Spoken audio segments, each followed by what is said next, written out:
দেখো, মমতা বন্দ্যোপাধ্যায়ের এই দাবাং মেজাজ আমরা দেখেছিলাম 2021-এর বিধানসভা নির্বাচনের আগেও, 2019-এর লোকসভা নির্বাচনের আগেও।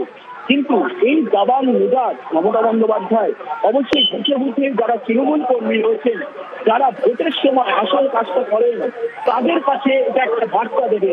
মমতা বন্দ্যোপাধ্যায়ের এই আন্দোলন, মমতা বন্দ্যোপাধ্যায়ের এই দাবাং মেজাজ তাদের কাছে একটা অক্সিজেন দেবে। অন্তত রাজনৈতিক মহল তেমনটাই মনে করছে। ভোটের আগে বুথ স্তরের কর্মীদের চাঙ্গা করা, যেটা বারবারই মমতা বন্দ্যোপাধ্যায় বলে এসেছেন, কখনো দলীয় বৈঠকে বলেছেন, কখনো জনসভায় বলেছেন, কখনো আবার বিভিন্ন জেলায় গিয়ে জেলার নেতাদের নির্দেশ দিয়েছেন যে নতুন পুরনো সবাইকে একসঙ্গে কাজ করতে হবে। অবশ্যই মমতা বন্দ্যোপাধ্যায় এই দাবাং মেজাজ 26-এর বিধানসভা ভোটের আগে যে চ্যালেঞ্জ মমতা বন্দ্যোপাধ্যায় নিয়েছেন, সেটা অবশ্যই দলীয় কর্মীদের চাঙ্গা করার বার্তা, এবং সেই বার্তার মাধ্যমে বিধানসভা ভোটে যাতে তৃণমূল কংগ্রেস 250টির বেশি আসন পায়, যা নিয়ে তৃণমূল কংগ্রেস বারবারই দাবি করে আসছে যে এবারে তাদের চাই 250টি আসন। তুমি দেখেছো সম্প্রতি তৃণমূল কংগ্রেসের সর্বভারতীয় সাধারণ সম্পাদক অভিষেক বন্দ্যোপাধ্যায় তিনিও সম্প্রতি বীরভূমে এক জনসভায় গিয়ে 250টি আসনের কথা বলেছেন। অর্থাৎ মমতা বন্দ্যোপাধ্যায় এই দাবাং মেজাজ, তার বুথের যারা কর্মীরা রয়েছেন, যারা নেতারা রয়েছেন, যারা ভোটের সময় কাজটা করেন, বুথে বুথে ভোট দেখেন, বুথে বুথে কাজ পরিচালনা করেন। কিন্তু তাই নয়, এসআইআর এর সময়ও তৃণমূল কংগ্রেসের যে বিভিন্ন জায়গায় তারা শিবির খুলেছেন, যেখানে বুথে কর্মীরা কাজ করছেন। অর্থাৎ বিভিন্ন বুথে বুথে কর্মীদের বার্তা দেওয়া যে তিনি রয়েছেন ময়দানে, বুথের কর্মীরা যেন এগিয়ে চলেন। এটা তোমাকে বলে আসছিলাম, মমতা বন্দ্যোপাধ্যায় শুধু কিন্তু আজকে একা রাস্তায় নামেননি, তিনি গোটা দলকে রাস্তায় নামিয়েছেন কাল থেকেই। আজ মমতা বন্দ্যোপাধ্যায় এই মিছিল এবং এই মিছিল শেষে বার্তা, অবশ্যই বিধানসভা ভোটের আগে কেন্দ্রকে তিনি আক্রমণ করবেন, রাজনৈতিক মহল তেমনটাই বলছে, কেন্দ্রীয় তদন্তকারী সংস্থাগুলিকে তিনি আক্রমণ করবেন। কারণ এর আগেও আমরা দেখেছি 2021 বা 2019 নির্বাচনের আগে কেন্দ্রীয় তদন্তকারী এজেন্সিগুলির সক্রিয়তা জানিয়েও বারবার তৃণমূল সরব হয়েছেন, জানিয়েও মমতা বন্দ্যোপাধ্যায় বারবার সরব হয়েছেন। এসআইআরকে কেন্দ্র করে সম্প্রতি শহরের রাজপথে মমতা বন্দ্যোপাধ্যায়ের যে মিছিল, যে মিছিলের রূপ নিয়ে অনেকেরই উৎসাহ ছিল, কারণ সেই মিছিলের রূপ ছিল জিয়া রহমতের মূর্তির সামনে থেকে সোনাশঙ্কর ঠাকুর বাড়ি পর্যন্ত রূপ নিয়েও রাজনৈতিক মহলে চর্চা হয়েছিল।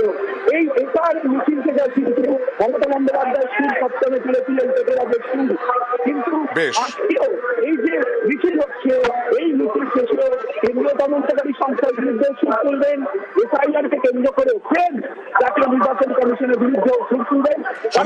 এখন কোথায় মিছিল? এখন কোথায় মিছিল? দেখো, এখন মিছিল প্রিন্স আনোয়ার সড়ক ধরে এগিয়ে চলছে। এই মিছিল লর্ডসের মোড় ক্রস করেছে, লেক মোড় ক্রস করেছে, এবং লেক মোড় ক্রস করে আর কিছুক্ষণের মধ্যেই এই মিছিল টিপু সুলতান মসজিদের কাছে পৌঁছাবে, কালীগঞ্জ ফাঁড়ির কাছে পৌঁছাবে, এবং তারপর সেই মিছিল রাসবিহারী মোড় হয়ে হাজরা মোড় যাবে। এবং যেটা তোমাকে বলছিলাম, মিছিলের শুরু যদি এখন দেখা যায়, তুমি লেক মোড় দেখো, তাহলে মিছিলের শেষ ভাগ কিন্তু এখন সেই যাদবপুর থানার কাছাকাছি। অর্থাৎ মিছিলে লক্ষাধিক লোকের সমাগম, অন্তত তৃণমূল কংগ্রেস তেমনটাই দাবি করছে, এবং দুপাশে প্রচুর কর্মী সমর্থকদের ভিড়, মহিলাদের ভিড়ও লক্ষণীয়। অর্থাৎ তৃণমূল কর্মী সমর্থকদের ভিড়, এবং তৃণমূল দাবি করছে লক্ষাধিক মানুষ হাঁটছেন তৃণমূল নেত্রীর সঙ্গে, লক্ষাধিক তৃণমূল কর্মী সমর্থক হাঁটছেন তৃণমূল নেত্রী মমতা বন্দ্যোপাধ্যায়ের সঙ্গে। লেক মোড়ে যদি মিছিলের মাথা হয়, তাহলে শেষ এখনো যাদবপুর থানা বলা হচ্ছে। আরও একবার আবিরের কাছে যাব। আবির, গতকাল তো বটেই, তার আগে থেকেই বারবার অমিত শাহকে টার্গেট করেছেন মমতা বন্দ্যোপাধ্যায়, তোপ দেখেছেন, আক্রমণ করেছেন বিভিন্ন কথায়। আবার কালকে প্রধানমন্ত্রী নরেন্দ্র মোদীকে বলেছেন যে আপনি কন্ট্রোল করুন আপনার স্বরাষ্ট্রমন্ত্রীকে। আবার আশা করি আবার স্বরাষ্ট্রমন্ত্রীকে আজকেও তোপ দাগবেন, যেভাবে তিনি এগিয়ে চলেছেন রাজনৈতিকভাবে টার্গেট করে অমিত শাহকে। এটা কি কোনো কৌশল?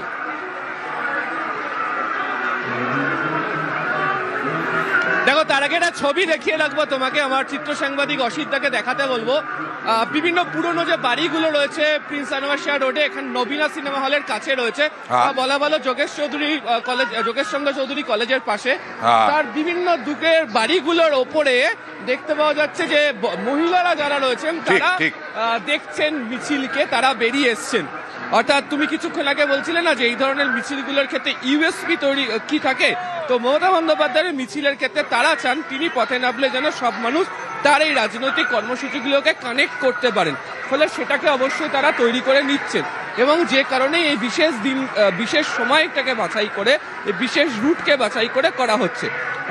দ্বিতীয়ত বা তোমার প্রশ্নের উত্তরে আসি, অবশ্যই তৃণমূল কংগ্রেস তার যে সরাসরি যে আক্রমণের জায়গা সেটা গত কয়েকদিন ধরে বারবার একেবারে কেন্দ্রীয় স্বরাষ্ট্রমন্ত্রী অমিত শাহকে করছেন এবং অমিত শাহকে আক্রমণের বিষয়ের আগেও আমি আবার ওই বাঁকুড়ার সভার প্রসঙ্গে আসব। তুমি জানো সেখানেও তার যে ভূমিকা, তিনি কি করছেন সে নিয়ে বারবার ধরে তিনি আক্রমণ শানিয়েছিলেন এবং গতকালকেও তিনি যেভাবে প্রধানমন্ত্রীকে উদ্দেশ্য করে বলে তিনি তার যেন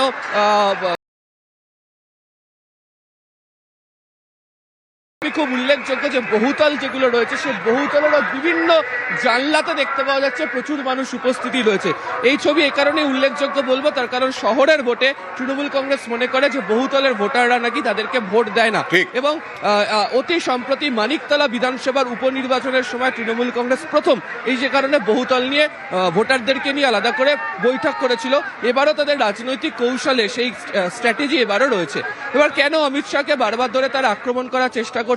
তৃণমূল কংগ্রেস যে ইস্যুকে নিয়ে বেশি করে আক্রমণে যায় অর্থাৎ এজেন্সির বিরুদ্ধে সরব হওয়া, সেখানে দাঁড়িয়ে তৃণমূল কংগ্রেস মনে করে যে স্বরাষ্ট্র মন্ত্রকের কোনো একটা ভূমিকা রয়েছে এবং তিনি যেভাবে অন্তত 2014 থেকে 2024 পেরিয়ে গিয়ে এই 26-এর বিধানসভা নির্বাচনের আগে পর্যন্ত বারবার ধরে এসে সভা করেছেন, দলের সাংগঠনিক বৈঠক করেছেন, দলের নেতাদের সঙ্গে মিলিত হয়ে কথা বলেছেন, প্রত্যেকটা ক্ষেত্রে সরাসরি আক্রমণ তিনি সব থেকে বেশি তৃণমূল কংগ্রেসকে করেছেন এবং সেই আক্রমণের যে ঝাঁজ যেটিকে থাকে তৃণমূল কংগ্রেসে তাকে পাল্টা ফিরিয়ে দেওয়ার যে চেষ্টা করে এবং সে কারণেই হচ্ছে বারবার ধরে মমতা বন্দ্যোপাধ্যায় হোক, অভিষেক বন্দ্যোপাধ্যায় হোক, তারা অমিত শাহ এবং তার দপ্তরকে বারবার ধরে টার্গেট করে এই ধরনের আক্রমণ শানায় এবং এই বিধানসভা নির্বাচনেও তৃণমূল একেবারে সরাসরি তাকেই আক্রমণ করে যাবে, এটাই তাদের কৌশল। তার কারণ তারা মনে করছে যে কোনো একটা নির্দিষ্ট ইস্যু নিয়ে কোনো একটা বিশেষ বিষয়কে নিয়ে যদি মানুষের কাছে তাদের সেই ইস্যুকে গেঁথে দিতে হয়,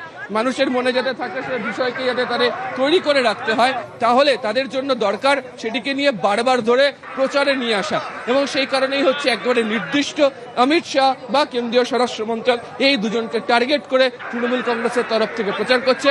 আরও একবার ছবিটা দেখিয়ে রাখবো যে রাস্তার ধারের বিভিন্ন বাড়ির বারান্দাতে যেভাবে মহিলাদের উপস্থিতি রয়েছে, মানুষের উপস্থিতি রয়েছেন, তারা মিছিল দেখছেন, ফলে যারা মমতা বন্দ্যোপাধ্যায়ের পেছনে বা পাশে হাঁটছেন তা নয়, তৃণমূল কংগ্রেস চায় রাস্তার দুধারে যে মানুষরা রয়েছেন তাদেরকে কানেক্ট করতে এবং সেটাই যে কোনো নির্বাচনের ফলাফল তৈরি করার জন্য গুরুত্ব বহন করে।